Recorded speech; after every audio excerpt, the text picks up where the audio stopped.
Yes, what I call weakest to strongest, meaning most gentle moisturization to deepest moisturization. So we're going to start with the Renewing Day Cream. So what I want to start with, this is your oily customer that's using the Pore Purifying Cleanser. You are then going to recommend that they use the Renewing Day Cream because it's going to be the lightest weight moisturizer for them. And so, okay. So people, okay, this is the one thing that I wanted to take away from this. So you've got your oily customers that are using the Pore Purifying Cleanser. So they've exfoliated and now they're going to moisturize with this. So the first thing is the Renewing Day Cream has your SPF in it. So 2 out of our 3 moisturizers have SPF 20. So note that the new Renewing Day Cream does have an SPF of 20 on it. And Matte Marine Blue. So when we talk about oily skin and we talked about sebum levels, this helps diminish those sebum levels. It's going to reduce the appearance of pores and mattifies the skin. So what this means is that somebody who is oily has larger pores for bacteria and dirt to seep into, which will then create a clogged blackhead.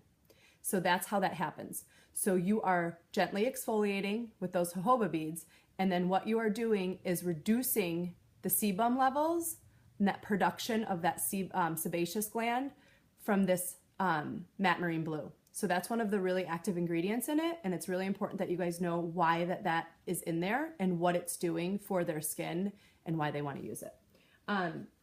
So over time, what that moisturizer is going to help do is shrink that pore down so that it is not collecting all of that garbage into the skin.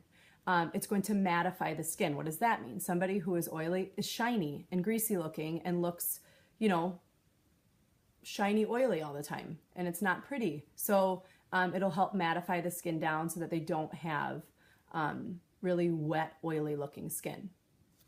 Dewy is okay. Greasy is not. Does anybody have, so that's the one thing I want you guys to take away from the Renewing Day Cream. SPF of 20 and the Matte Marine Blue and what it does. Are we good? Perfect. Okay. So going on to the next moisturizer, Divine Daily Moisturizer. You guys are all familiar with this. I shouldn't have to really touch base on this. The only thing I want you guys to know, it does not have an SPF. It is the same moisturizer meant for your normal skin types that don't need super heavy hydration and are not super oily and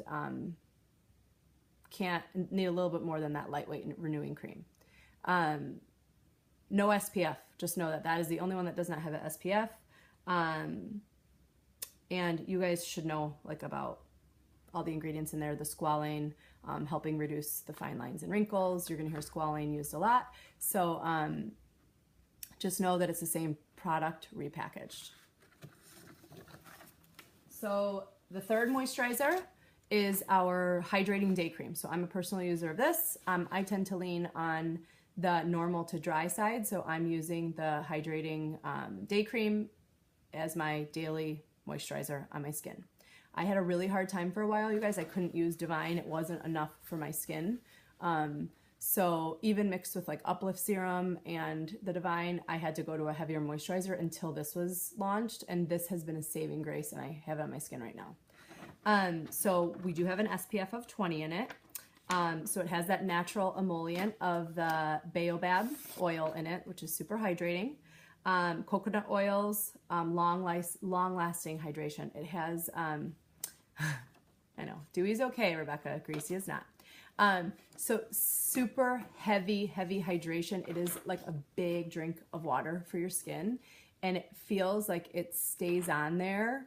And somebody who battles dryness will know, it's really hard when you put moisturizer on and then you go to put your makeup on, even with primer, and you get those weird dry cracked patches that the makeup settles into. It's really frustrating. So this creates this really creamy texture on your skin, and it just feels fresh and hydrated, and it feels like there is a really nice just oil base to it without it being comedogenic and clogging your face. It's absolutely fabulous. It has this fabulous scent to it too. So customers that are going to be using this are going to be your normal to dry or just extremely dry.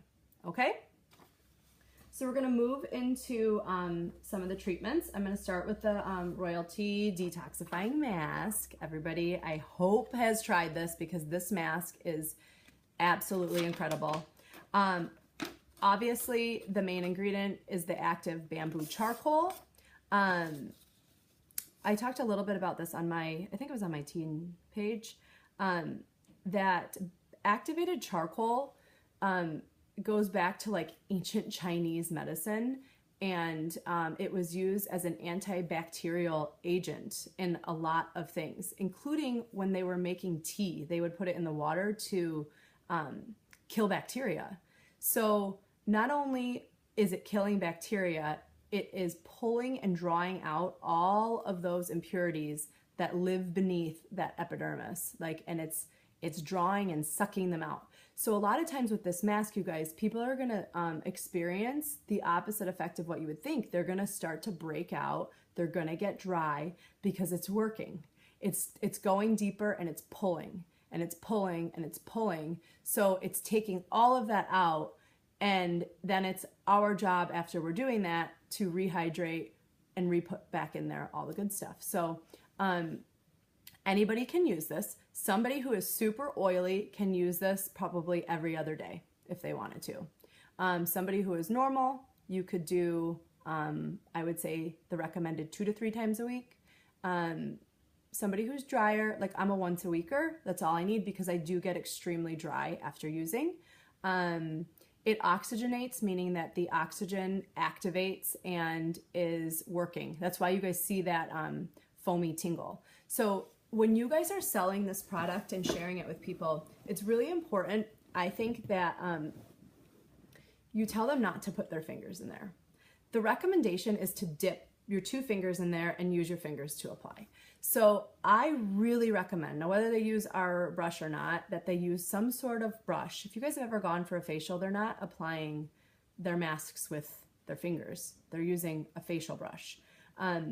With ours, if you're dipping in there and you're dipping in there and you're going back in and out, you're oxygenating that. You are oxygenating that product. If you move it around too much, it's going to start to foam and lose its potency.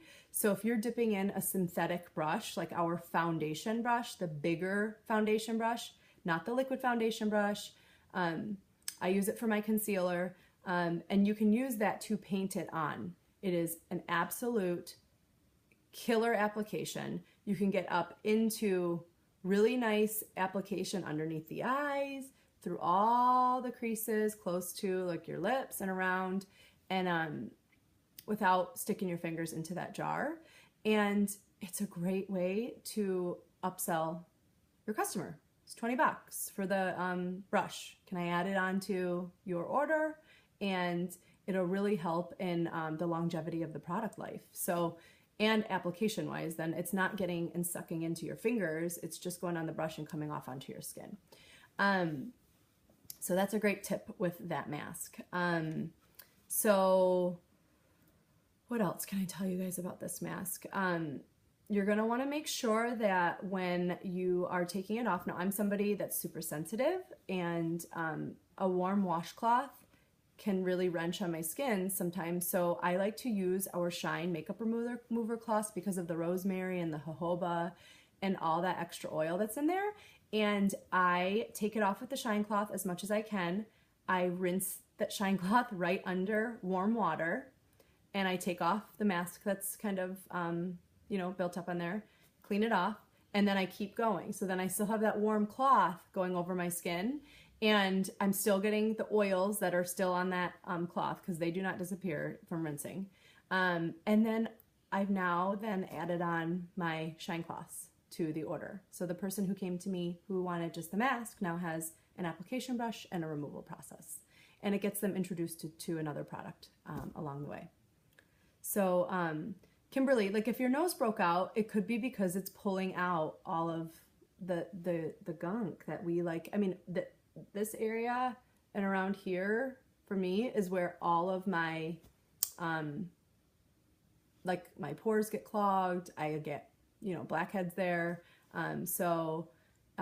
Yeah, Amanda, try it. I was getting red because I think that the washcloth was too abrasive on my skin, and I felt that the shine cloth was a really nice alternative to using the warm washcloth. But do what works for you. These are just things that I do with my customers to kind of show them, and then it's a really nice way to kind of cross over to another product. Okay, don't want to get too crazy on the detox mask. Instant lifting serum. Not to be confused with Botox, you guys. So I really don't want to hear a lot of you saying that it's Botox in a bottle, because it's not Botox. It is a product that can emulate line diffusion. So it's instant, meaning it's going to work right away, and then it is, yes, Rachel, go ahead. Like sometimes I put the, sometimes I put it on and I just jump in the shower and wash it off too. Like if you're doing that. Oh, with the mask too, you guys. Okay, I'm going to go back. I'm sorry. I've been using it on my armpits. And for those of you that know me really well, I'm really weird about deodorant, and I don't like to use over-the-counter deodorant because of just the aluminum and the garbage that's in them. And I was using a natural deodorant that was baking soda, cornstarch, and coconut oil. And I was using it for like a year, and then all of a sudden I've been having these really horrid like allergic reactions to it. It was the only thing that was helping me not smell, because I